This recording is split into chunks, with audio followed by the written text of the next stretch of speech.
새우가 고래의 뼈를 부셨다. 그 나라의 GDP는 작지만 영향력은 천문학적이다. 이 문장이 하버드 강의실 스크린에 떠오른 순간 수백 명의 학생들이 발칵 뒤집혔습니다. 미국 40년, 일본 60년, 유럽 70년. 그들이 실패한 1억도 핵융합을 그 나라는 단 12년 만에 끝냈기 때문이죠. 그건 불가능입니다. 통계가 틀렸을 겁니다. 한 일본 유학생이 자리에서 소리쳤습니다. 그런데 말입니다. 단 5년 만에 유럽의 전력망도, 반도체도, 방산도, 전부 한국 기술 의존도 83%로 바뀌었습니다. 이건 기적이 아니고 철저히 계산된 현실입니다. 그리고 이제 세계가 묻습니다. 진실이 두렵습니까? 아니면 한국이 두렵습니까? 지금부터 그 놀라운 현장 속으로 들어가 보시죠. 미국에서 날아온 충격적인 이야기. 바로 시작합니다. 그리고 지금 어디에서 시청하고 계신지 댓글로 남겨주세요. 여러분의 이야기도 듣고 싶습니다. 그 전에 잠깐 1초 만에 누를 수 있는 좋아요 버튼을 꾹 눌러주시면 영상 제작에 큰 힘이 됩니다. 그럼 바로 사연 시작하겠습니다. 새우가 고래를 잡아먹을 수 있을까요? 생태학적으로 말도 안 되는 이야기입니다. 먹이사슬이라는 게 있으니까요. 그런데 말입니다. 그 순간 교수님이 세계 지도를 띄웠는데 빨간 점 하나가 깜빡이고 있었습니다. 한반도라고 말씀하셨어요. 독일이나 프랑스보다 훨씬 작아 보였으며 고개를 갸웃했습니다. 저 작은 나라가 뭘 하겠어 싶었는데 그때 교수님이 화면을 바꿨습니다. 폴란드 대통령이 한국제 탱크 앞에 서 있는 사진이 떴으며 유럽이 한국을 찾고 있다고 말씀하셨습니다. 스크린에 숫자가 나타났는데 60조 원이라는 방산 수출액이었습니다. 그리고 교수님이 조용히 말씀하셨습니다. 새우가 괴물이 되어버렸다고요. 그 순간 강의실이 발칵 뒤집어졌습니다. 안녕하세요. 제 이름은 세레나 퀴시라고 합니다. 하버드 사회구조학 대학원 2년차 학생이며 냉철한 분석이 제 무기였습니다. 사회 현상을 데이터로 설명하는 것, 패턴을 찾아내는 것. 그게 제가 배운 전부였는데요. 오늘 이 강의실에 온 이유는 단순했습니다. 로버트 브라이언 교수님의 마지막 특별 강의였기 때문입니다. 40년간 하버드에서 사회이론을 가르치신 분이며 한 번도 틀린 적이 없다는 전설 같은 학자셨습니다. 그분의 마지막 강의라면 뭔가 특별할 것 같았고 학점과는 상관없었지만 놓치고 싶지 않았습니다. 강의실에 들어섰을 때 분위기가 이상했습니다. 200명 가까운 학생들이 모여 있었는데 모두 긴장한 표정이었으며 평소 강의실처럼 떠들거나 노트북을 만지는 사람이 없었습니다. 다들 조용히 앞을 보고 있었는데 뭔가 특별한 일이 벌어질 것 같은 공기였습니다. 교수님이 강단에 오르셨습니다. 70대 중반으로 보이는 분이었으며 회색 정장에 검은테 안경을 쓰고 계셨는데 표정이 평소와 달랐습니다. 뭔가 무게감이 느껴졌고 농담을 하실 것 같지 않은 얼굴이었습니다. 교수님이 천천히 입을 여셨는데 첫 마디가 충격적이었습니다. 오늘 강의 주제는 대한민국이라고 말씀하셨습니다. 한국이요? 노트북을 멈췄습니다. 사회구조학 강의인데 왜 한국인지 이해할 수 없었으며 주변 학생들도 웅성거리기 시작했습니다. 교수님은 침착하게 PPT를 띄우셨는데 첫 슬라이드에 큰 숫자가 하나 떠올랐습니다. 750만이었습니다. 이게 뭔지 아느냐고 물으셨는데 아무도 대답하지 못했습니다. 교수님이 설명하셨습니다. 포탄의 개수라고요. 한국이 보유하고 있는 포탄이 750만 발이라는 겁니다. 포탄이라는 건 대포에서 쏘는 폭탄을 말하는데 전쟁에서 가장 많이 쓰이는 무기였습니다. 750만 발이라는 숫자가 얼마나 많은지 감이 안 왔는데 교수님이 비교를 해주셨습니다. 지금 유럽에서 벌어지고 있는 전쟁이 있다고 말씀하셨습니다. 2022년부터 시작된 전쟁인데 거의 4년 가까이 계속되고 있으며 양쪽이 합쳐서 사용한 포탄의 총 개수가 400만 발 정도라고 합니다. 4년 동안 400만 발입니다. 그런데 한국은 750만 발을 가지고 있다는 겁니다. 계산기를 두드렸습니다. 유럽 전쟁의 거의 2배에 가까운 양이었는데 더 놀라운 건 그 다음이었습니다. 교수님이 말씀하셨습니다. 한국은 이 750만 발을 일주일 안에 쓸 계획이라고요. 일주일이요? 펜을 떨어뜨렸습니다. 유럽에서 4년 걸려 쓴 양을 일주일 만에 쏟아붓는다는 게 말이 되는 이야기입니까? 주변에서 누군가 작게 말했습니다. 미쳤다고요? 맞습니다. 정말 미친 계획 같았는데 교수님은 미소를 지으며 말씀하셨습니다. 그런데 그게 한국이라고 하시며 화면을 바꾸셨어요. 현무5이라는 미사일 사진이 떴는데 엄청나게 크고 무거워 보이는 미사일이었습니다. 교수님이 설명하셨습니다. 이 미사일의 탄두 무게가 8톤이라고요. 8톤이라는 건 작은 코끼리 한 마리 무게와 비슷한데 그만한 폭탄 덩어리가 하늘에서 떨어진다는 겁니다. 더 놀라운 건 이 미사일이 땅속 100m까지 뚫고 들어간다는 사실이었어요. 100m라는 건 30층짜리 건물 높이인데 그만큼 깊이 파고 들어가서 폭발한다는 겁니다. 핵무기보다 무섭다고 말씀하셨습니다. 핵무기는 사용할 수 없는 무기라고 하셨는데 왜냐하면 한 번 쓰면 전 세계가 그 나라를 적으로 돌리기 때문입니다. 국제법으로도 금지되어 있으면 실제로 쓸 수 있는 무기가 아니라는 겁니다. 그런데 현무5는 핵무기가 아니면서도 거의 비슷한 파괴력을 가지고 있으며 무엇보다 실제로 쓸 수 있다는 게 핵심이었습니다. 합법적인 핵무기 같은 거라고 표현하셨는데 섬뜩한 표현이었어요. 다음 슬라이드가 떴습니다. KF-21이라는 전투기 사진이었는데 유선형의 날렵한 모습이었습니다. 스텔스 전투기라고 하셨습니다. 스텔스라는 건 레이더에 안 잡힌다는 뜻인데 적이 미사일을 쏘려고 해도 비행기를 찾을 수 없다는 겁니다. 미국의 F-35라는 전투기와 비교하셨는데 어떤 부분은 미국 것이 낫지만 다른 많은 부분에서는 한국 전투기가 더 뛰어나다고 말씀하셨어요. 세계에서 스텔스 전투기를 만들 수 있는 나라가 몇 개 안 된다고 하셨는데 한국이 그 중 하나라는 겁니다. 화면에 잠수함 사진이 떴습니다. 핵잠수함이라고 하셨는데 핵잠수함이라는 건 원자력으로 움직이는 잠수함을 말하며 일반 잠수함과 달리 몇 달씩 물속에 있을 수 있다고 합니다. 전 세계에서 딱 6개 나라만 가지고 있는 무기인데 한국이 이제 그 6번째 나라가 되었다고 하셨습니다. 더 놀라운 건 속도였는데요. 교수님이 말씀하셨습니다. 붕어빵처럼 찍어낸다고요. 붕어빵이라는 건 한국의 길거리 음식인데 틀에 반죽을 부어서 빠르게 여러 개를 만드는 방식입니다. 한국의 무기 생산이 그렇다는 겁니다. 빠르게 대량으로 만들어내면서도 품질이 일정하다는 게 핵심이었습니다. 강의실이 조용해졌습니다. 모두 화면만 뚫어지게 보고 있었는데 이게 정말 가능한 일인지 믿기 어려웠습니다. 교수님이 다시 입을 여셨습니다. 이제 질문을 하나 하겠다고 하셨는데 어떻게 이런 일이 가능하냐는 겁니다. 한국은 크지 않은 나라입니다. 독일이나 프랑스보다 작으며 인구도 5천만 명 정도입니다. 미국의 6분의 1 수준이에요. 자원도 없습니다.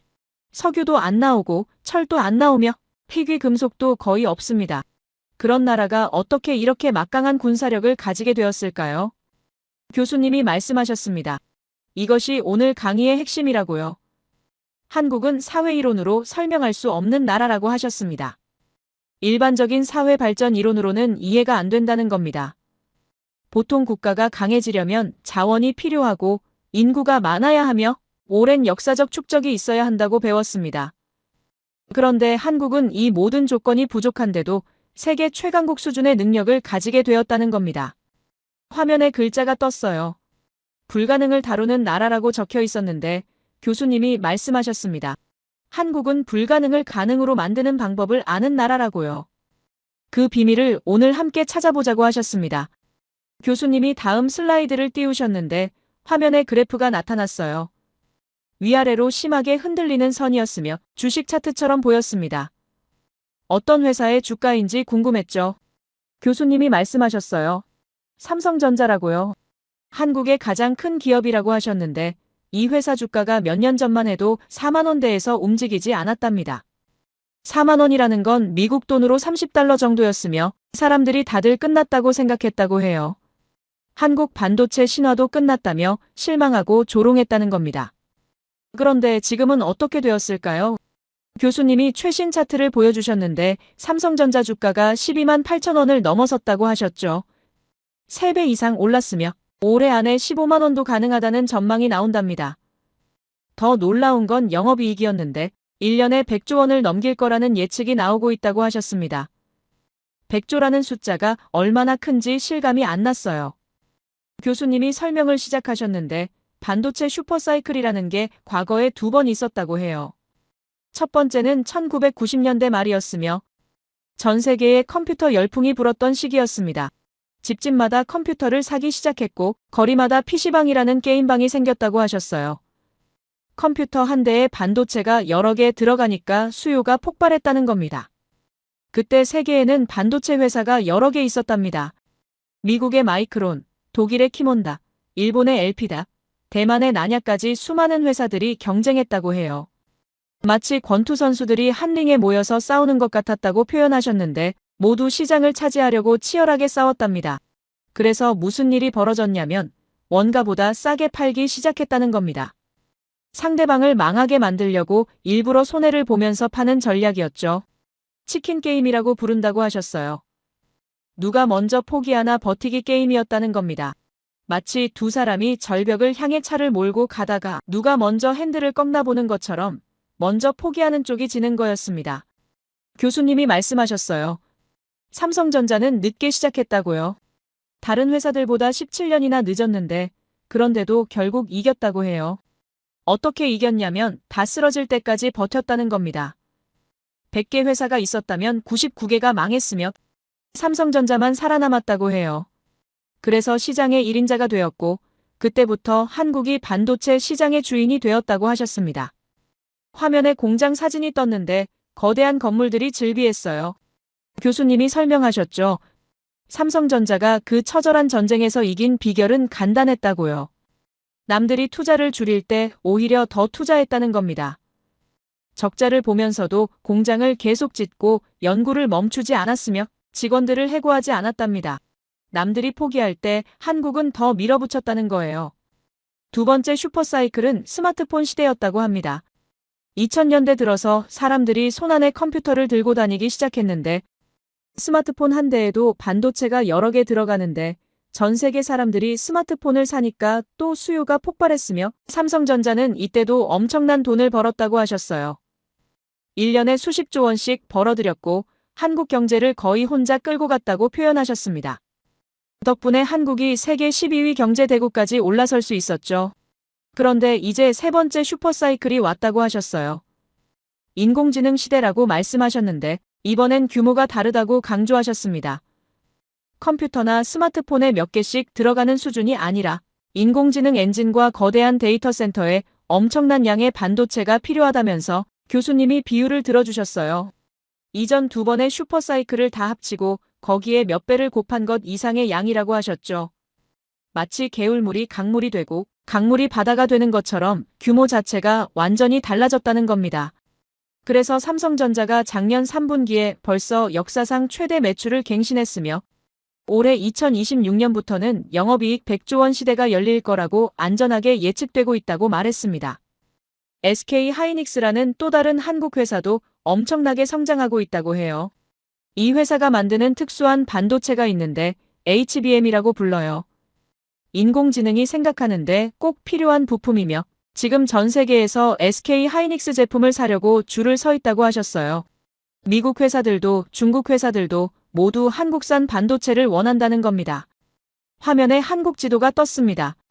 서울 근처에 빨간 점들이 여러 개 찍혀 있었는데 반도체 공장들이라고 하셨어요. 교수님이 말씀하셨죠. 이 지역이 곧 미국 실리콘밸리를 능가하는 세계 기술 중심지가 될 거라고요. 실리콘 반도라고 부르기 시작했다고 하셨습니다. 미국 서부에 실리콘밸리가 있다면 아시아에는 실리콘 반도가 있다는 의미였어요. 노트에 메모했습니다. 반도체만으로도 이미 충분히 놀라운데 더 있다는 겁니다. 다음 슬라이드로 넘어갔어요. 이번엔 유럽 지도였는데 여러 나라의 빨간 표시가 되어 있었습니다. 교수님이 표정을 굳히시며 설명하셨죠. 지금 유럽이 심각한 상황이라고요.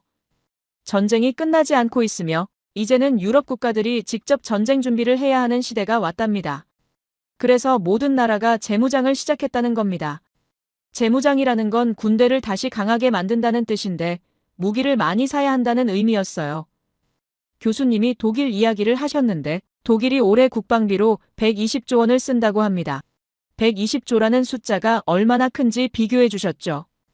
한국의 국방비가 66조 원이라고 하니까 거의 2배였습니다. 게다가 독일은 이걸 2030년까지 200조 원까지 늘리겠다는 계획이래요. 교수님이 농담처럼 말씀하셨어요. 독일이 또 독일을 하는 것 같다고요. 강의실에서 웃음이 터졌는데 독일이 과거에 전쟁을 일으켰던 역사를 떠올리면 사실 웃을 일은 아니었죠. 더 놀라운 건 징병제를 부활시킨다는 소식이었습니다. 독일이 과거에 군대를 의무로 보내는 제도를 없앴었대요. 그런데 이제 다시 시작한다고 말했어요.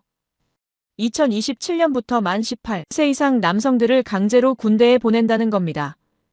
교수님이 흥미로운 사실을 하나 알려주셨는데 독일 청년들은 6개월만 군대에 가면 되고 월급도 445만 원이나 받는다고 해요. 한국 돈으로 거의 500만 원에 가까운 금액이었죠. 그런데도 독일 청년들은 반대한다고 하셨어요. 기간이 너무 길고 돈이 너무 적다는 이유였습니다. 강의실에서 또 웃음이 나왔는데 누군가 작게 말했어요. 6개월에 500만 원이면 좋은 거 아니냐고요. 맞습니다. 신기한 일이었어요. 교수님이 영국과 프랑스 이야기도 하셨습니다. 영국은 2030년까지 국내 총생산의 2.5%를 국방비로 쓰겠다고 발표했으며 작년부터 돈을 엄청나게 쓰고 있다고 해요. 프랑스는 지금 거의 파산 직전이라고 하셨는데 빚이 너무 많아서 모든 정부 예산을 동결했다고 해요. 복지 예산도 깎고 교육 예산도 줄였으며 심지어 공무원 월급도 동결했다고 하네요. 그런데도 국방비만큼은 오히려 계속 올리고 있다는 겁니다. 그만큼 절박하다는 의미였죠. 교수님이 말씀하셨어요. 유럽 전체가 향후 5년간 쓸 무기 구매 예산이 2천조 원이라고요. 2천조라는 숫자를 들어도 감이 안 왔는데 엄청나게 큰 돈이라는 건 알 수 있었습니다. 그리고 교수님이 질문하셨어요. 그럼 유럽 국가들이 어디서 무기를 살까요? 독일에서 사면 되지 않냐고 생각했습니다.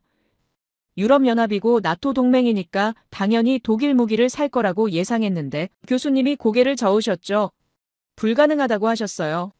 독일은 지금 자기네 군대가 주문한 무기도 만들지 못하고 있답니다.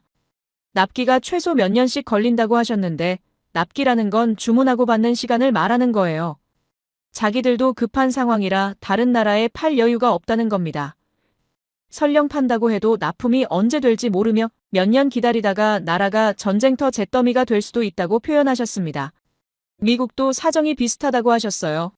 미국의 생산 속도도 독일과 크게 다르지 않으며 자국 군대에 공급하기도 바쁘다고 하면서 아까 이야기했던 포탄을 예로 들어주셨는데 미국이 1년에 40만 발 만드는 게 최대치라고 해요. 전쟁 전에는 1년에 15,000발밖에 안 만들었는데 엄청나게 늘린 게 40만 발이랍니다. 그래서 결국 유럽 국가들이 어디로 눈을 돌리냐면 한국이라고 하셨습니다. 화면에 폴란드 사진이 다시 떴어요. 아까 본 그 탱크 사진이었는데 교수님이 설명하셨죠. 한국은 전 세계에서 유일하게 모든 무기를 직접 만드는 나라라고요. 탱크도 만들고 대포도 만들고 군함도 만들고 전투기도 만들며 그걸 엄청난 속도로 생산해낸다고 말했습니다. 마치 공장에서 제품 찍어내듯이 무기를 만든다는 겁니다. 교수님이 비유를 하나 들어주셨어요. 붕어빵처럼 찍어낸다고요. 붕어빵이라는 건 한국의 길거리 음식인데 틀에 반죽을 부어서 빠르게 여러 개를 만드는 방식입니다. 한국의 무기 생산이 그렇다는 겁니다. 빠르게 대량으로 만들어내면서도 품질이 일정하다는 게 핵심이었어요. 더 중요한 건 품질이라고 하셨습니다. 빨리 만들면 보통 품질이 떨어지는데 한국은 다르다고 말했어요. 속도도 빠르면서 품질도 최상급이라고 하셨는데 신뢰성 면에서 세계 1위 수준이라고 평가받는다고 해요. 현재 지구상 최대 군수공장이 바로 한국이라고 표현하셨습니다. 교수님이 구체적인 예를 들어주셨어요. 폴란드가 한국의 K2 흑표라는 탱크를 주문했는데 독일보다 3배 빠르게 받았다고 해요. 독일은 3년 걸린다고 했는데 한국은 1년 만에 납품했다고 말하면서 품질도 독일제보다 좋았으며 가격도 저렴했답니다. 그래서 폴란드뿐만 아니라 다른 유럽 국가들도 한국 무기를 사기 시작했다는 겁니다. 화면에 공장 영상이 떴습니다. 탱크들이 조립 라인을 따라 움직이고 있었는데 자동차 공장처럼 보였어요. 교수님이 설명하셨죠. 한국의 제조 능력이 다른 나라와 다른 이유라고요. 조선업에서 수십 년간 거대한 배를 정밀하게 만들어 왔고 반도체 공장에서는 나노미터 단위로 칩을 깎아왔다고 해요. 이런 기술력이 무기 제조에 그대로 적용된다는 겁니다. 교수님이 말씀하셨어요. 빠르지만 허술하지 않다고요. 이게 한국 제조업의 핵심이라고 강조하셨는데 보통 빠르면 품질이 떨어지고 정밀하면 느린데 한국은 둘 다 잡았답니다. 속도와 정밀을 동시에 가진 나라라고 표현하셨습니다. 다음 슬라이드에 숫자가 크게 떴습니다. 60조 원이었어요. 교수님이 말씀하셨죠. 이게 한국의 방산 수출액이라고요. 1년에 무기를 팔아서 60조 원을 번답니다. 그런데 이게 끝이 아니라고 하셨어요. 앞으로 더 늘어날 거라고 예측된다고 하셨습니다. 유럽이 2,000조 원어치 무기를 사야 하는데 독일도 미국도 빨리 못 만드니까 결국 한국으로 올 수밖에 없답니다. 교수님이 화면을 바꾸셨어요. 이번엔 한국 지도와 유럽 지도를 나란히 놓으셨는데 화살표들이 한국에서 유럽으로 향하고 있었습니다. 탱크, 대포, 군함, 전투기 모든 게 한국에서 유럽으로 간다는 의미였죠. 교수님이 조용히 말씀하셨어요. 한국 무기는 이제 대안이 아니라고요. 예전에는 미국이나 독일 무기 대신 급하면 한국 것을 산다는 인식이었답니다. 그런데 지금은 완전히 달라졌다고 해요. 한국 무기가 세계 최강 미국, 독일과 어깨를 나란히 하는 최상위 브랜드가 되었다는 겁니다. 거기다가 빠른 납기와 최고 품질까지 갖췄으니 모두가 원하는 명품이 되었답니다. 교수님이 표현하셨어요. 명품 방산 브랜드라고요. 마치 명품 가방처럼 한국 무기가 명품이 되었다는 겁니다. 화면에 또 다른 무기가 떴어요. KF-21이라는 전투기였는데 아까 본 그 스텔스 전투기였습니다. 교수님이 말씀하셨죠. 이게 올해부터 본격적으로 수출된답니다. 지금까지는 육군 무기와 해군 무기가 주로 팔렸는데 이제 공군 무기까지 합류했다는 겁니다. 육해공 모든 무기를 파는 나라가 되었다고 하셨어요. 교수님이 미소를 지으시며 말씀하셨습니다. 미쳤다고요? 한국이 미쳤다고 하셨는데 그런데 그 다음 말씀이 인상적이었어요. 그래서 너무 좋다고 하셨습니다. 강의실에서 웃음이 터졌으며 모두 고개를 끄덕였습니다. 맞습니다. 미쳤지만 좋은 의미로 미쳤다는 거였죠. 교수님이 화면을 다시 바꾸셨는데 이번엔 그래프 3개가 나란히 떴습니다. 첫 번째는 삼성전자 주가, 두 번째는 방산 수출액, 세 번째는 한국 코스피 지수였어요. 모든 그래프가 위로 치솟고 있었으며 특히 올해 2026년부터 각도가 더 가파르게 올라간답니다. 교수님이 말씀하셨어요. 이게 슈퍼사이클이라고요. 반도체도 폭발하고 방산도 폭발하고 경제 전체가 폭발적으로 성장하고 있답니다. 그리고 이 모든 게 올해부터 본격적으로 시작된다는 겁니다. 2026년이 한국 국력 슈퍼사이클의 원년이라고 표현하셨습니다. 교수님이 질문이 남았다고 하셨어요. 어떻게 이게 가능했냐는 겁니다. 작은 나라, 자원도 없는 나라? 50년 전만 해도 가난했던 나라가 어떻게 이렇게 되었을까요? 반도체도 세계 1위, 무기도 세계 최강급, 제조 능력도 압도적, 이 모든 게 어떻게 한 나라에서 동시에 일어날 수 있었을까요? 그 이야기를 이제부터 해드리겠다고 하셨습니다. 한국이 어떻게 불가능을 가능으로 만들었는지 그 비밀을 함께 찾아가자고 말씀하셨죠. 화면에 글자가 떴는데 1995년이라고 적혀 있었습니다. 30년 전으로 돌아가자고 하셨어요. 교수님의 표정이 더 진지해졌습니다. 한국이라는 나라의 비밀, 그 시작점으로 가는 거였죠. 강의실의 모든 학생이 다음 슬라이드를 기다리고 있었으며 숨소리조차 들리지 않을 만큼 조용했습니다. 뭔가 중요한 이야기가 시작되려는 순간이었어요. 화면에 낡은 사진 한 장이 떴습니다. 1995년 프랑스 남부의 어느 회의실이었는데 커다란 테이블에 여러 사람이 앉아있는 모습이었어요. 교수님이 조용히 말씀하셨습니다. 자신도 그 자리에 있었다고요. 30대 초반의 젊은 정책 자문관이었으면 테이블 뒤편에서 서류를 정리하고 있었답니다. 펜을 멈췄습니다. 교수님이 직접 목격한 이야기라는 게 놀라웠어요. 그날 회의실에는 미국, 러시아, 유럽연합, 일본의 대표들이 모여 있었다고 해요. 테이블 위에는 이터라는 이름의 프로젝트 설계도가 펼쳐져 있었는데 국제 핵융합 실험로라고 불리는 것이었습니다. 교수님이 설명하셨어요. 인류가 태양을 지상에 만들겠다는 야심찬 계획이었다고요. 태양을 만든다는 게 무슨 의미인지 궁금했습니다. 교수님이 천천히 설명하기 시작하셨는데 핵융합이라는 게 있답니다. 사람들이 흔히 원자력을 떠올리지만 완전히 다른 거라고 하셨어요. 원자력은 무거운 원자를 쪼개서 에너지를 얻는 방식인데 핵융합은 반대로 가벼운 원자를 합쳐서 에너지를 만들어낸답니다. 태양이 50억 년 동안 타오르는 원리가 바로 핵융합이라고 하셨어요. 만약 인류가 이 기술을 완성한다면 석유도 석탄도 가스도 필요 없는 세상이 열린다고 했습니다. 무한한 에너지를 오염 없이 안전하게 얻을 수 있게 되는 거래요. 교수님이 말씀하셨습니다.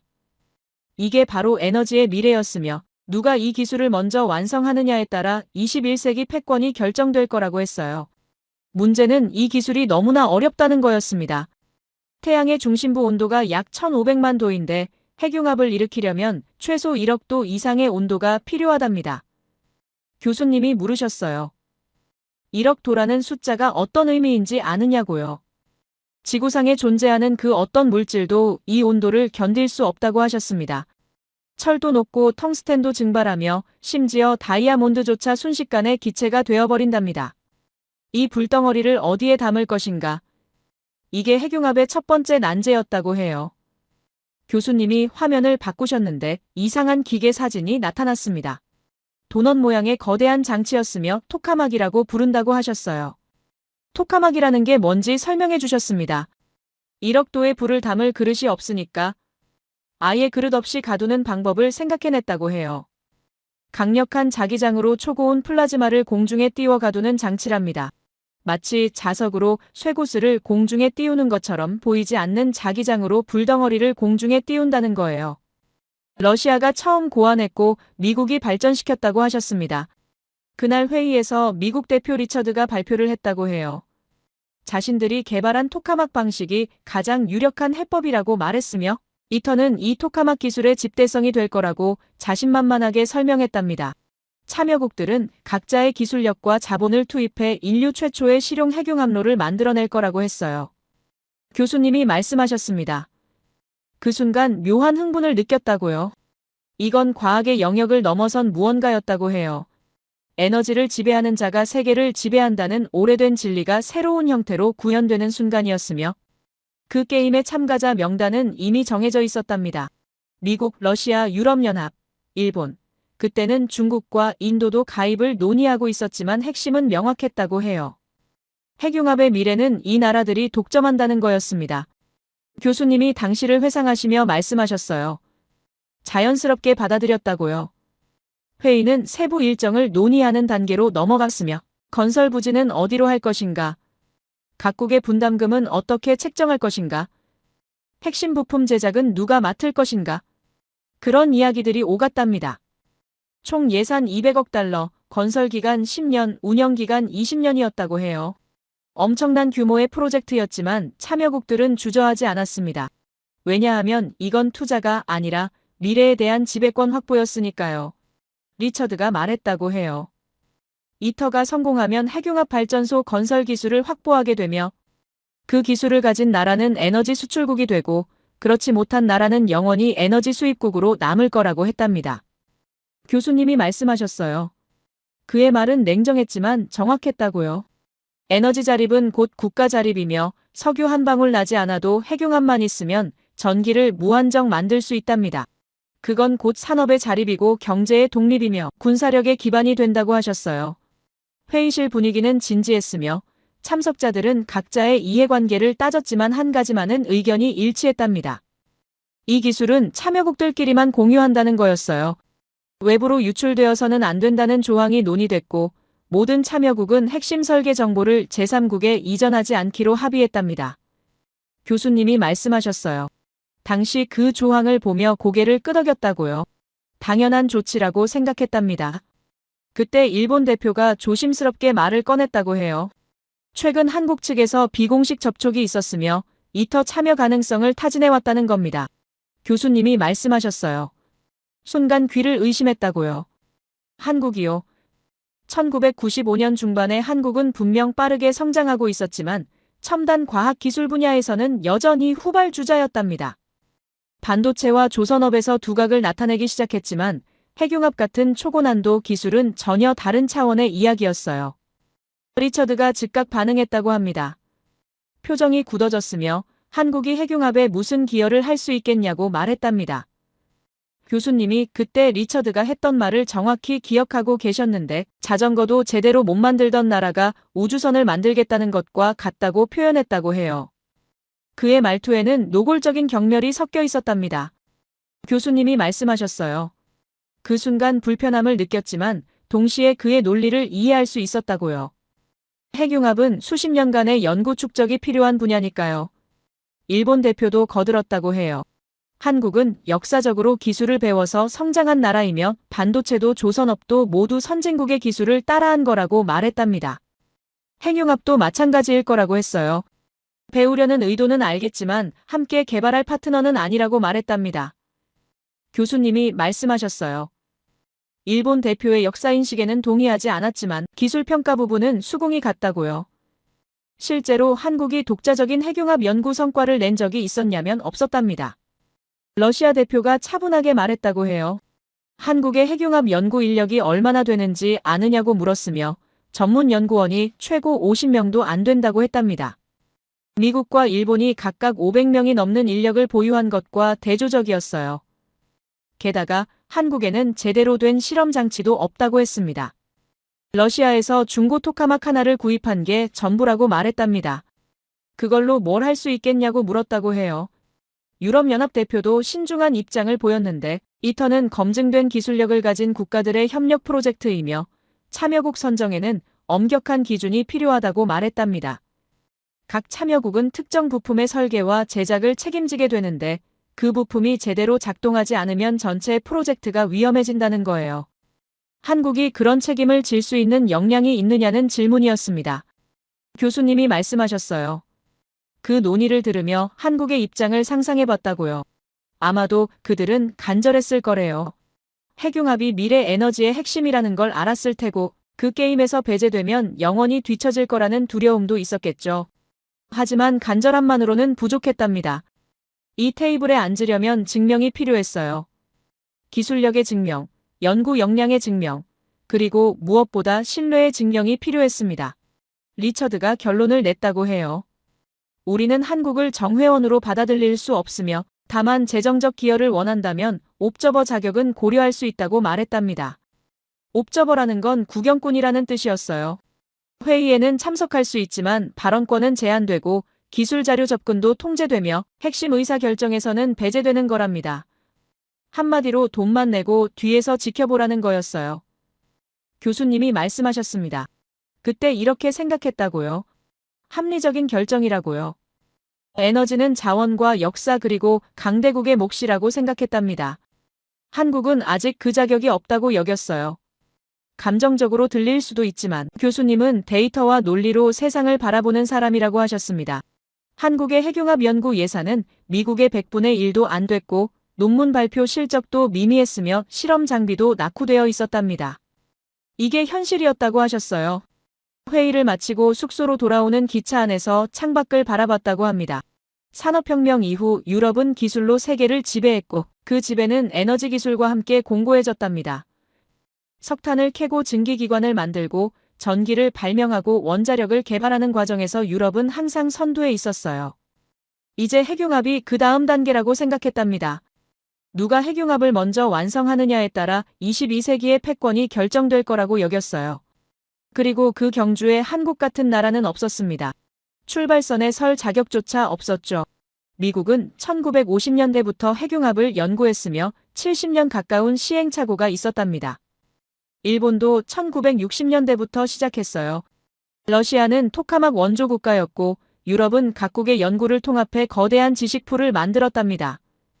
이런 나라들이 모여서 만드는 게 이터였어요. 그런데 한국은요. 1980년대 후반에야 핵융합 연구를 시작했고 그것도 기초 이론 단계였답니다. 교수님이 말씀하셨어요. 한국이라는 이름을 다시는 떠올리지 않았다고요. 적어도 그때는요. 화면이 어두워졌고 교수님이 잠시 침묵하셨습니다. 강의실도 조용해졌으며 모두 다음에 무슨 이야기가 나올지 기다리고 있었어요. 1995년 프랑스 회의실에서 거부당한 나라, 그 나라가 어떻게 되었을까요? 노트북을 응시했습니다. 교수님이 천천히 고개를 들으시며 말씀하셨어요. 그런데 몇 달 뒤에 이상한 소문을 들었다고요. 한국이 독자적으로 핵융합 장치를 만들겠다는 거래요. 처음에는 농담인 줄 알았으며 설마 정말로 그럴 리 없다고 생각했답니다. 하지만 소문은 점점 구체화됐다고 해요. 대전이라는 도시의 부지를 물색 중이고 예산안을 국회에 제출했다는 얘기까지 들려왔답니다. 교수님이 미국 대표 리처드에게 전화를 걸었다고 해요. 한국이 정말 미쳤냐고 물었으며 혼자 뭘 만들겠다는 거냐고 했답니다. 그런데 리처드의 대답이 의외였다고 합니다. 자기 생각에는 한국이 협상 카드를 만드는 것 같다고 했어요. 독자 개발하는 척하면서 우리를 압박해서 더 좋은 조건을 얻어내려는 거라고 말했답니다. 교수님이 말씀하셨어요. 고개를 끄덕였다고요. 그럴 수도 있겠다 싶었으며 실제로 만들겠다는 게 아니라 협상 테이블로 다시 불러내려는 전술일 거라고 생각했답니다. 며칠만 지나면 한국이 다시 연락을 해올 거라고 예상했어요. 조금 더 나은 조건으로 준회원 자격을 받아들이겠다고 말할 거라고 여겼습니다. 그런데 일주일이 지나도 한 달이 지나도 한국으로부터 아무 연락이 없었답니다. 오히려 반대 방향으로 일이 진행되고 있었어요.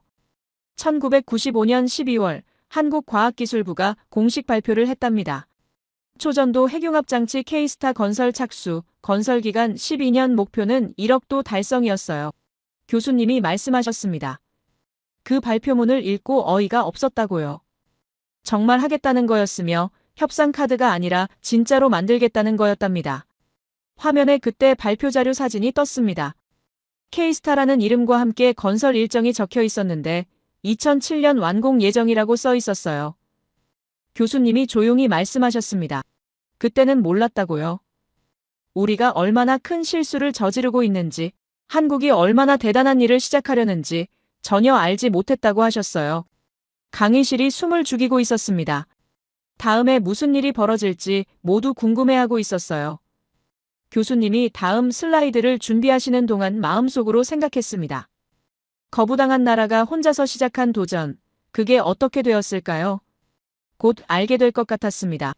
교수님이 화면을 바꾸셨는데 K스타 건설 현장 사진이 나타났어요. 황량한 땅에 사람들이 삽을 들고 서 있는 모습이었으며 1996년 봄의 기공식 장면이라고 하셨습니다. 사진 속 사람들의 표정이 인상적이었는데 웃고 있지 않았어요. 모두 굳어 있었으며 마치 전쟁터에 나가는 군인 같은 얼굴이었습니다. 교수님이 조용히 말씀하셨어요. 그들은 뭘 보고 있었을까요? 12년 뒤에 성공을 그리고 있었을까요? 아니면 실패할 수도 있다는 걸 알면서도 각오를 다지는 걸까요? 알 수 없었지만 한 가지는 확실했다고 하셨습니다. 그들은 협상 카드로 이러는 게 아니었으며 진심이었다고 말씀하셨어요. 화면이 바뀌면서 숫자가 크게 떴습니다. 1억도였어요. 교수님이 손으로 공중에 원을 그리시며 설명하기 시작하셨는데 이 온도가 얼마나 무서운 건지 이해해야 한다고 하셨습니다. 태양의 중심부 온도가 1500만 도 정도인데 1억도는 그보다 7배나 뜨겁다고 해요. 이 온도에 도달하면 모든 물질의 원자 구조가 붕괴되며 세상의 모든 게 녹아내린다고 하셨습니다. 철이 녹는 온도가 1500도 정도라고 하셨어요. 그런데 1억도는 그보다 6만 배 이상 뜨거운 거라면서 철은 당연히 녹고 텅스텐이라는 가장 단단한 금속도 증발하며 심지어 다이아몬드조차 순식간에 기체가 되어버린다고 말씀하셨습니다. 화면에 여러 물질이 녹는 온도가 나타났는데 모든 게 1억도 앞에서는 무용지물이었어요. 교수님이 비유를 들어주셨습니다. 얼음 그릇에 끓는 쇠물을 담는 것보다 어렵다고 하셨는데 끓는 쇠물은 1500도 정도니까 얼음 그릇은 당연히 녹아버립니다. 그런데 1억도는 그보다 수만 배 더 뜨거우니까 어떤 그릇도 견딜 수 없다는 거예요. 이게 핵융합의 첫 번째 난제라고 하셨습니다. 그릇이 없으면 어떻게 담을까요? 교수님이 말씀하셨어요. 답은 간단하다고 하셨습니다. 그릇을 만들지 않는 거라면서 아까 이야기했던 토카막이 바로 그 해법이라고 설명하셨어요. 강력한 자기장으로 1억도의 플라즈마를 공중에 띄워서 가두는 방식이며 벽에 닿지 않게 만드는 게 핵심이라고 하셨습니다. 마치 자석으로 쇠구슬을 공중에 띄우는 것처럼요. 하지만 이것도 이론일 뿐이라고 하셨어요. 실제로 구현하려면 엄청난 정밀도가 필요하며 자기장이 조금이라도 흔들리면 플라즈마는 즉시 벽으로 튀어나가서 모든 걸 파괴한다고 말씀하셨습니다. 교수님이 미국의 한 실험 보고서 이야기를 하셨는데 1980년대 프린스턴 대학교 연구팀이 플라즈마 실험 중 자기장 제어에 실패한 사례였어요. 겨우 5천만 도의 플라즈마였는데도 큰 사고가 났다고 해요. 그게 진공 용기벽에 닿는 순간 두께 3cm의 스테인리스 강철이 0.055초 만에 녹아내렸다면서 5천만 도도 이 정도인데 1억 도는 어떻겠냐고 물으셨습니다. 상상을 초월하는 에너지라고 하셨어요. 그래서 한국이 하겠다는 게 말이 안 된다는 거였습니다. 교수님이 말씀하셨어요. 당시 국제학계에서 한국의 계획을 어떻게 봤는지 설명해 주셨는데 대부분이 회의적이었다고 해요. 미국은 50년 넘게 연구했고 러시아는 70년 가까운 경험이 있으며 일본도 30년 이상 투자했는데 한국은 이제 막 시작한 나라였어요. 1996년 여름 국제학회에서 한국의 K스타 계획이 발표됐다고 해요. 교수님이 그 자리에 계셨는데 발표가 끝나자 질문이 쏟아졌다면서 특히 일본 과학자들이 날카로운 지적을 했다고 말씀하셨습니다. 한국의 설계안을 분석했는데 구조적 결함이 20여 군데 발견됐다고 주장했으며 이대로 만들면 첫 가동에서 폭발할 거라고 경고했다고 해요. 교수님이 말씀하셨습니다. 그 지적이 틀린 건 아니었다고요. 실제로 한국의 초기 설계에는 문제가 있었으며 경험 부족에서 오는 실수들이었다고 하셨어요. 일본 측이 제시한 자료도 그럴싸했고 기술적으로 타당한 부분이 많았다면서 그 순간 한국이 흔들리는 것처럼 보였다고 말씀하셨습니다. 그런데 그때였습니다. 앞좌석 어디선가 손이 올라갔는데 강의실 3열쯤에 앉아있던 동양인 학생이었어요. 교수님이 그 학생을 가리키시며 말씀하셨습니다. 일본 유학생 에리코라고 소개하셨는데 하버드 물리학과 박사과정이며 핵융합 이론을 전공하고 있다고 하셨어요.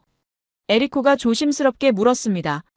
교수님께서 당시 학회에서 한국 측 반응을 보셨냐고 물었으며 한국 연구진이 어떻게 대응했는지 궁금하다고 말했어요. 교수님이 고개를 끄덕이시며 대답하셨는데 한국 대표가 침착하게 답변했다고 하셨습니다. 지적해주신 부분들을 검토하겠다고 말했다면서요. 그런데 흥미로운 건 그 다음이었다고 해요. 한국 대표가 한 가지 사실을 언급했는데 한국은 과거 조선업에서 비슷한 경험을 했다고 말했답니다. 1970년대에 대형 유조선을 만들겠다고 했을 때도 전 세계가 불가능하다고 했으며 일본이 가장 강하게 반대했다고 해요. 일본 조선 회사들이 기술 자료를 분석하면서 결함을 지적했다면서요. 그런데 한국은 그 지적들을 하나하나 고쳐나갔고 결국 세계 최대 조선 강국이 되었다고 말했답니다. 조용하지만 단호한 말투였으며 우리는 실수를 인정하고 고치는 데 익숙하다고 덧붙였다고 해요. 교수님이 말씀하셨습니다. 그 순간 일본 과학자들의 표정이 굳어졌다고요. 왜냐하면 그게 사실이었으니까요. 1970년대 한국이 조선업에 뛰어들었을 때 일본은 세계 1위 조선 강국이었어요. 한국을 무시했고 기술 이전을 거부했으며 실패할 거라고 확신했다면서 그런데 20년 뒤 한국은 일본을 제치고 세계 1위가 되었다고 하셨습니다. 에리코가 다시 손을 들었습니다. 그런데 조선과 핵융합은 다르지 않냐고 물었으며 배를 만드는 것과 1억 도를 다루는 건 완전히 다른 차원이라고 말했어요. 교수님이 고개를 끄덕이시며 답하셨는데 맞는 말이라고 하셨습니다. 하지만 한 가지 공통점이 있다면서요. 둘 다 정밀 제조 기술이 필요하다는 거였어요. 조선은 수만 개의 부품을 밀리미터 단위로 정확하게 조립해야 하며 핵융합도 마찬가지로 수천 개의 부품을 마이크로미터 단위로 정밀하게 만들어야 한다고 하셨습니다. 한국은 조선업에서 그 능력을 증명했고 반도체 산업에서도 나노미터 단위의 정밀함을 보여줬다면서요. 교수님이 계속 설명하셨어요. 1996년 당시 한국의 K스타 팀이 발표한 계획을 보면 초전도 자석을 독자 개발하겠다는 내용이 있었다고 해요. 초전도 자석이라는 건 영하 269도에서 작동하는 특수한 자석인데 이게 1억 도의 플라즈마를 가두는 핵심 부품이라고 하셨습니다. 문제는 이걸 만들 수 있는 나라가 거의 없다는 거였어요. 미국 MIT가 30년간 연구해서 겨우 완성한 기술이며 수백 번의 실패와 수십 명의 박사급 인력, 수천억 원의 투자가 필요했다고 하셨습니다. 그런데 한국은 이걸 몇 년 만에 만들겠다고 선언했다면서 당시 국제학계는 코웃음을 쳤다고 말씀하셨어요. 에리코가 또 물었습니다. 실제로 한국이 만들었냐고요? 교수님이 잠시 멈추시더니 대답하셨는데 만들었다고 하셨습니다. 1999년에 첫 시제품을 완성했으며 2002년에는 실용화에 성공했다고 해요. 4년 만에 해낸 거라면서 미국이 30년 걸린 걸 4년 만에 따라잡았다고 하셨습니다. 강의실이 술렁거렸어요. 에리코의 표정이 굳어졌는데 뭔가 불편해 보였습니다. 교수님이 말씀을 이어가셨는데 한국의 방식이 독특했다고 하셨어요. 미국이나 유럽은 이론을 완벽하게 정립한 다음 실험을 하는 방식인데 한국은 일단 만들고 실험하면서 고쳐나가는 방식이었다면서요. 빠르게 실패하고 빠르게 배우는 방법이라고 표현하셨습니다. 조선업에서 쓰던 방식이었다고 해요. 설계도를 완벽하게 만들기보다는 일단 만들어보고 문제를 찾아서 고치는 거라면서 이게 느려 보이지만 실제로는 더 빠르다고 하셨습니다. 왜냐하면 이론과 실제는 항상 다르기 때문이며 실제로 만들어봐야 진짜 문제를 알 수 있다는 거예요. 교수님이 화면을 바꾸셨는데 한국 연구소 내부 사진이 나타났어요. 과학자들이 밤늦게까지 일하는 모습이었으며 칠판에 복잡한 수식들이 가득 차 있었습니다. 교수님이 말씀하셨어요. 한국 팀은 하루 16시간씩 일했다고 하셨습니다. 주말도 없었고 명절에도 연구소에 나왔으며 가족을 못 보는 날이 많았다고 해요. 왜 그렇게까지 했을까요? 교수님이 조용히 설명하셨는데 한국은 에너지 자원이 전혀 없는 나라라고 하셨습니다. 석유도 안 나오고 석탄도 거의 없으며 천연가스도 수입해야 한다면서 매년 에너지를 사는데 엄청난 돈이 나간다고 해요. 만약 핵융합이 성공한다면 그 돈을 아낄 수 있고 에너지 독립을 이룰 수 있다는 거였어요. 그게 간절함이었다고 하셨습니다. 선택이 아니라 생존의 문제였으며 그래서 포기할 수 없었다고 말씀하셨어요. 교수님이 1997년 여름 이야기를 하셨는데 한국에서 대형 사고가 날 뻔했다고 해요. 초전도 자석 테스트 중에 냉각 시스템이 고장났으며 자칫하면 수십억 원짜리 장비가 폭발할 뻔했다면서요. 그런데 한국 연구원 한 명이 맨손으로 뛰어들어서 밸브를 잠갔다고 해요. 영하 200도가 넘는 냉각수가 튀었고 손에 동상을 입었지만 장비는 살렸다면서 그 연구원은 나중에 인터뷰에서 이렇게 말했다고 해요. 이 장비가 망가지면 프로젝트가 3년 늦어지니까 선택의 여지가 없었다고 말했답니다. 교수님이 말씀하셨어요. 이게 한국이었다고요. 계산기를 두드리는 게 아니라 몸으로 부딪히는 나라였다면서 이론보다 실천을, 말보다 행동을 중요하게 여기는 문화라고 하셨습니다. 그래서 빠를 수 있었고, 그래서 해낼 수 있었다고 말씀하셨어요. 에리코가 노트에 뭔가를 적고 있었는데 표정이 복잡해 보였습니다. 교수님이 화면을 다시 바꾸셨어요. 이번엔 K스타 건설 중간 사진이었는데 2002년쯤으로 보였습니다. 거대한 도넛 모양의 진공 용기가 반쯤 완성되어 있었으며 수십 명의 기술자들이 용접 작업을 하고 있었어요. 교수님이 말씀하셨습니다. 이때쯤 국제학계의 시선이 조금씩 바뀌기 시작했다고요.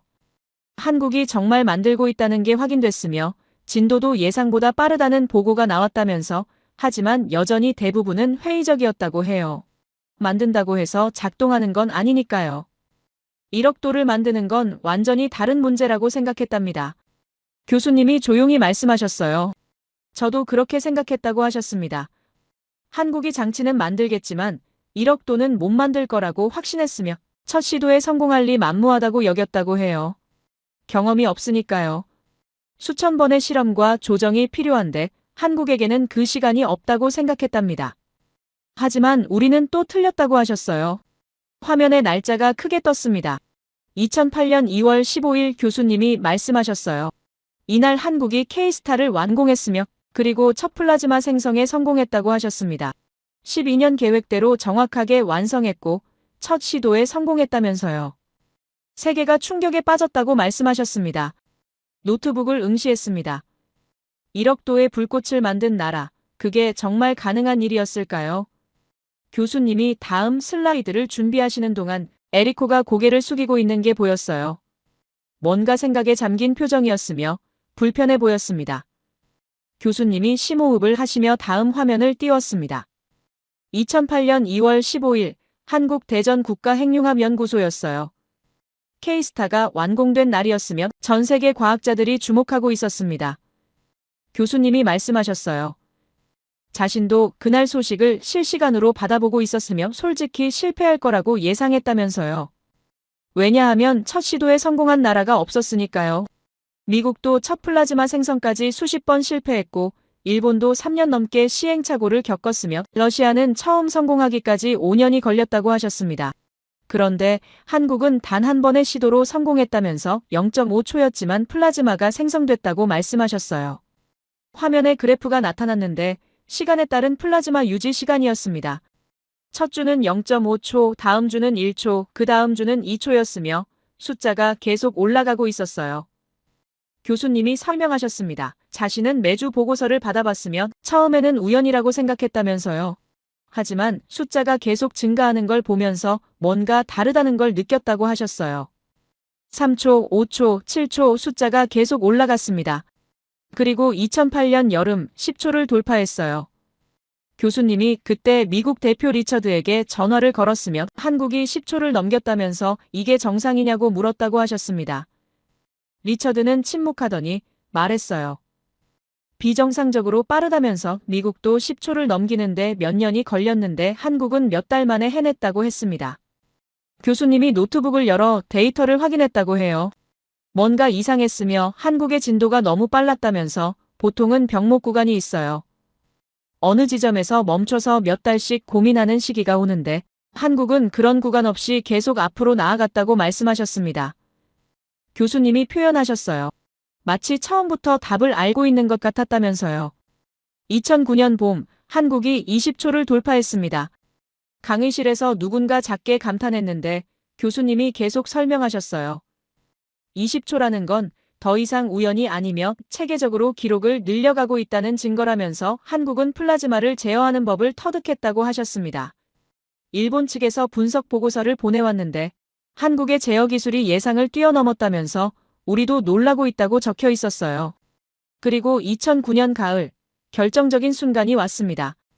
교수님이 말씀하셨어요. 아침에 출근해서 이메일을 열었는데 긴급 보고서가 와 있었으며 한국 K스타 관련이었다면서 심장이 두근거렸다고 하셨습니다. 첨부 파일을 열었는데 플라즈마 유지 시간 48초 달성이라고 적혀 있었어요. 화면을 멍하니 바라봤다고 말씀하셨습니다. 48초요. 제대로 본 건지 다시 확인했으며 맞았다고 하셨어요. 한국이 48초 동안 플라즈마를 유지했고 이건 뭔가 다른 차원이었다면서 왜냐하면 1초는 실험이고 10초는 기술의 시작인데 48초는 발전소의 문턱이라고 설명하셨습니다. 실제로 전기를 만들 수 있는 수준에 근접한 거였어요. 교수님이 즉시 리처드에게 전화를 걸었으며 받았냐고 물었다면서 리처드는 받았다고 답했고 두 사람은 잠시 침묵했다고 해요. 무슨 말을 해야 할지 몰랐으며 리처드가 먼저 입을 열었다고 합니다. 이건 사고가 아니며 시스템이라면서요. 맞는 말이었다고 교수님이 고개를 끄덕이셨어요. 한두 번 운 좋게 된 게 아니라 한국은 플라즈마를 안정적으로 제어하는 시스템을 구축했으며 0.5초에서 시작해서 48초까지 체계적으로 늘려온 거라면서 이건 우연으로 설명할 수 없다고 말씀하셨습니다. 보고서를 자세히 읽어봤는데 한국이 어떻게 48초를 달성했는지 분석 자료가 있었어요. 핵심은 자기장 제어였습니다. 1억 도의 플라즈마는 조금이라도 흔들리면 벽으로 튀어나가는데 한국은 자기장을 실시간으로 조정하면서 플라즈마를 안정적으로 가뒀다고 하셨어요. 데이터를 보니 자기장 변동폭이 0.001% 이내였으며 거의 완벽하게 일정한 거였다면서 이 정도 정밀도는 세계 최고 수준이라고 말씀하시면서 교수님이 작년 가을에 한국을 방문한 이야기를 했습니다. 미래기술학술회의 때문이었는데 그때 여러 공장을 둘러볼 기회가 있었다고 해요. 조선소를 갔는데 거대한 배가 만들어지고 있었으며 수백 명의 기술자가 밀리미터 단위로 철판을 자르고 붙이고 있었다면서요. 반도체 공장도 방문했는데 나노미터 단위로 칩을 깎는 장면을 봤다고 해요. 방산시설도 갔는데 탱크가 조립 라인을 따라 움직이고 있었으며 모든 공장에서 같은 원칙을 발견했다면서 빠르지만 허술하지 않다는 거였어요. 보통 빠르면 품질이 떨어지고 정밀하면 느린데 한국은 둘 다 잡았다면서 속도와 정밀을 동시에 가진 나라라고 말씀하셨습니다. 공장 관계자에게 물었는데 어떻게 이게 가능하냐면서요. 그 사람이 답했는데 우리는 선택권이 없었다면서 빨리 만들지 않으면 경쟁에서 지고 정밀하지 않으면 품질에서 진다면서 그래서 둘 다 해야 했다고 말했어요. 교수님이 고개를 끄덕이셨는데 이해가 됐다면서 한국은 자원이 없으니까 기술로 살아야 했고 시간이 없으니까 빨리 움직여야 했으며 그래서 이런 능력이 생겼다고 하셨습니다. 조선소 관계자가 흥미로운 이야기를 했다면서요. 우리 할아버지 세대가 전쟁을 겪었고 아버지 세대가 가난을 겪었으며 우리 세대는 경쟁을 겪고 있다면서 모든 세대가 위기를 만났지만 모두 이겨냈다고 말했어요. 그게 한국 사람들의 정신이며 나라가 망하면 안 된다는 마음, 기술이 무너지면 안 된다는 생각, 꾸준히 성장해야 한다는 신념이 뿌리 깊게 박혀 있다면서요. 교수님이 말씀하셨습니다. 이게 한국의 힘이라면서요. 누구든 갖고 있는 생각일 수 있지만 한국이라는 나라가 시대적인 고난을 맞았을 때 어떤 역경에서도 의연하게 대처하고 오히려 위기를 기회로 만드는 데에는 조상들의 정신이 있기에 가능했다면서 위기가 오면 더욱 강해지고 힘이 배가 되는 민족이라고 하셨어요. 그리고 이런 나라가 다른 나라를 위해 우리라는 마음가짐으로 진심을 다해 해냈다면서요. 이터 프로젝트에 참여하면서 한국은 자신들만을 위한 게 아니라 인류 전체를 위한 에너지를 만들겠다는 마음으로 임했고 그래서 기술을 숨기지 않고 공유했으며 문제가 생기면 함께 해결하려고 노력했다면서 이게 신뢰였다고 말씀하셨습니다. 화면에 글자가 떴는데 약속을 지키는 나라였어요. 교수님이 설명하셨습니다. 한국의 납기는 세계에서 가장 정확하며 약속한 날짜에 반드시 납품하고 품질도 약속한 대로 유지한다면서 아까 이야기했던 독일이 3년 걸릴 때 한국은 3개월 만에 납품하는 이유가 여기 있다고 하셨어요. 기술만이 아니라 신뢰였다면서요. 약속을 지키는 문화, 납기를 맞추는 습관, 품질을 유지하는 철학, 이게 한국 제조업의 본질이며 그래서 전 세계가 한국을 찾는다고 말씀하셨습니다. 조선업도 그랬고 반도체도 그랬으며 방산도 마찬가지였다면서 이제 핵융합까지 같은 원칙이 적용되고 있다고 하셨어요. 교수님이 화면을 바꾸셨는데 이번엔 2026년 한국 경제 지표가 나타났습니다. 삼성전자 연 매출 100조 원 돌파, SK 하이닉스 HBM 세계 시장 독점, 코스피 4,300 돌파, 방산 수출 60조 원. 모든 숫자가 역대 최고치였으며 교수님이 말씀하셨어요. 이게 우연이 아니라면서 핵융합에서 배운 것들이 다른 산업으로 확산됐다고 하셨습니다. 정밀 제조 기술, 시스템 제어 능력, 품질 관리 철학 모든 게 연결되어 있다면서요. 한국은 핵융합을 하면서 자기장을 0.001% 이내로 제어하는 법을 배웠고 그 기술이 반도체 제조에 적용됐으며 방산 무기의 정밀도를 높이는 데 쓰였다고 해요. 모든 게 하나로 연결되어 있었으며 그래서 한국이 여러 분야에서 동시에 강해질 수 있었다면서요. 교수님이 조용히 말씀하셨습니다. 기술이 아니었다면서 신뢰였다고 하셨어요. 한국이 세계 최강국이 된 이유는 기술만이 아니라 약속을 지키는 문화 때문이며 납기를 맞추는 습관 때문이고 품질을 유지하는 철학 때문이라면서 이게 한국의 본질이며 이게 불가능을 가능으로 만든 비밀이라고 말씀하셨습니다. 노트북을 덮었습니다. 이제 이해가 됐어요. 한국이라는 나라가 어떻게 성장했는지, 왜 세계가 한국을 찾는지 그 답이 보였으며 기술과 신뢰 속도와 정밀, 약속과 철학 모든 게 하나로 연결되어 있었다면서요. 교수님이 다음 슬라이드를 준비하시는 동안 생각했습니다. 한국은 정말 특별한 나라였으며 불가능을 다루는 법을 아는 나라였어요. 교수님이 천천히 마지막 슬라이드를 띄우셨습니다. 화면에 큰 글자가 나타났는데 불가능을 다룬 나라라고 적혀 있었어요. 그리고 천천히 입을 여셨습니다. 40년간 이 강단에 섰으며 사회이론을 가르쳤다면서요. 인간의 행동을 예측하고 국가의 발전 경로를 분석하며 역사의 패턴을 찾는 법을 알려줬다고 하셨습니다. 이론은 강력했으며 대부분의 경우 맞아떨어졌다면서 그래서 자신감이 있었다고 말씀하셨어요. 하지만 오늘은 다르다면서요. 교수님이 강단 앞으로 한 걸음 나오셨는데 오늘 이야기한 한국은 제 이론으로 설명할 수 없는 나라라면 자원도 없고 역사도 짧으며 인구도 적은데 세계 최강국 수준의 능력을 가진 나라라면서 이론대로라면 불가능한 일이었다고 하셨습니다. 그런데 한국은 해냈습니다. 1995년 거부당했을 때 모두가 불가능하다 여겼으며 12년 안에 K스타를 완성하겠다는 계획을 보며 웃었다면서 하지만 한국은 정확히 12년 만에 완성했고 첫 시도에 플라즈마를 생성했으며 48초라는 세계 기록을 세웠다고 하셨어요. 교수님이 학생들을 둘러보셨습니다.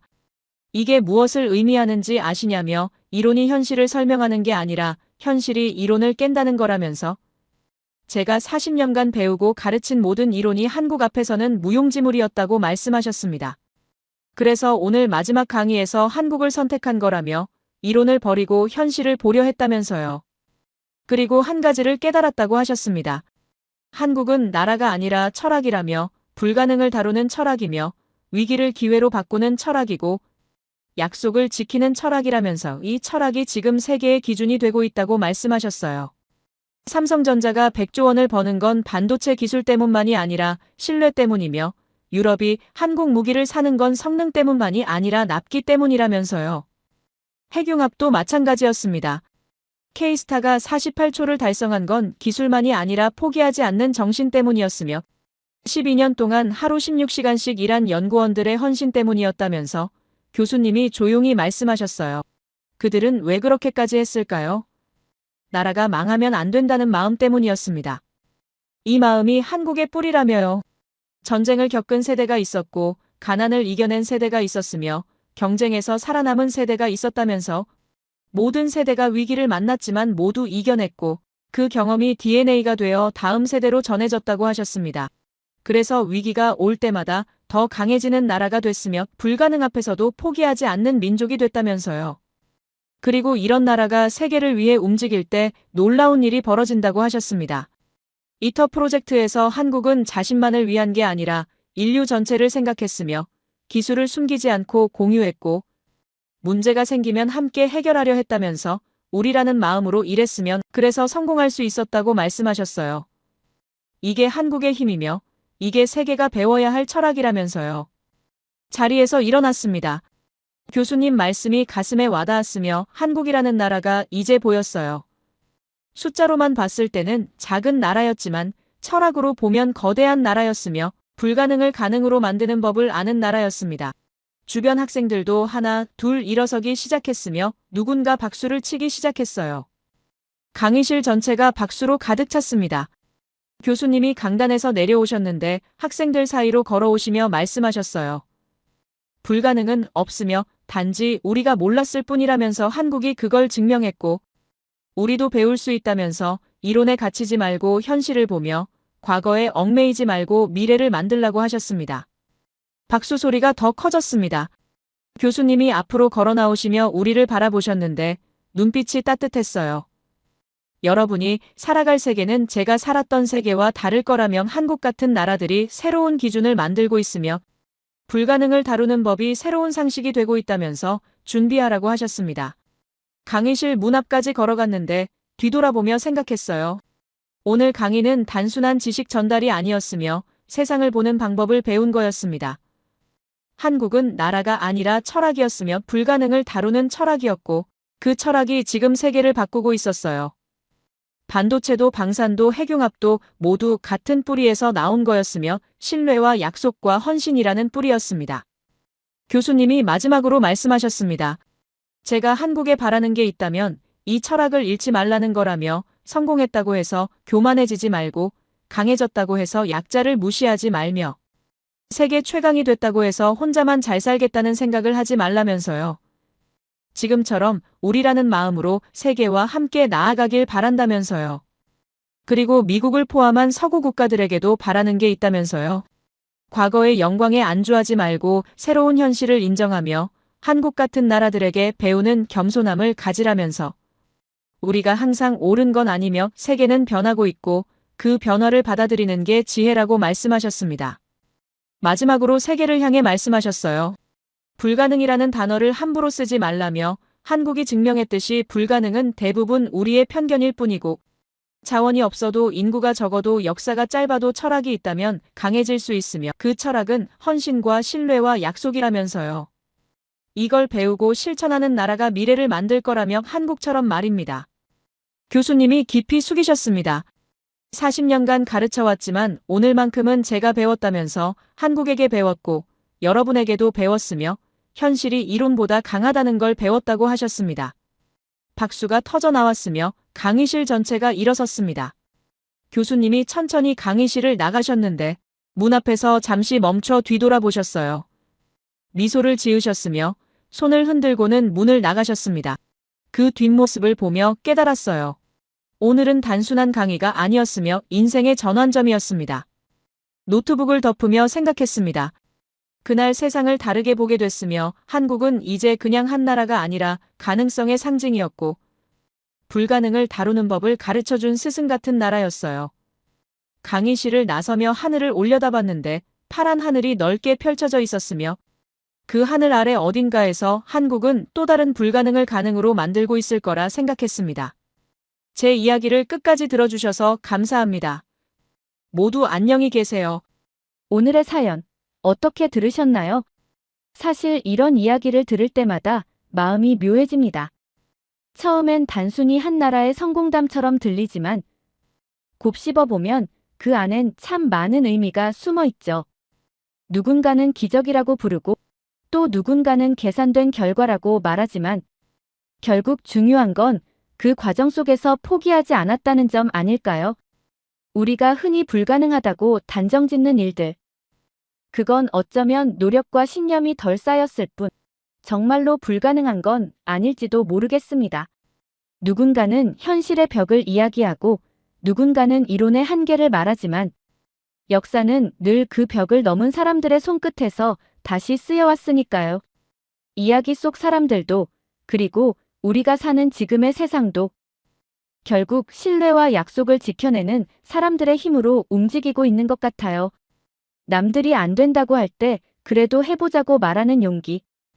그 작은 한마디가 세상을 바꾸는 시작이 되는 게 아닐까 싶습니다. 어쩌면 이 이야기의 진짜 의미는 기술이나 성과가 아니라 불가능 앞에서도 멈추지 않았던 그 마음 자체일지도 모르겠네요. 그리고 그 마음이 우리 안에도 여전히 남아있다면 다음 기적은 또 어디선가 시작되고 있을지도 모르죠. 여러분의 생각은 어떠신가요? 오늘의 이야기를 들으며 느낀 점, 떠오르는 생각들을 아래 댓글에 남겨주세요. 그리고 감동적인 사연을 주변 사람들과 공유하고 함께 이야기 나눠보세요. 마지막으로 1초밖에 걸리지 않는 구독과 좋아요, 알림 설정은 영상 제작에 큰 힘이 됩니다. 지금까지 감동을 담아 여러분께 진심을 전하는 감동담기였습니다. 오늘 하루도 행복한 하루 보내세요.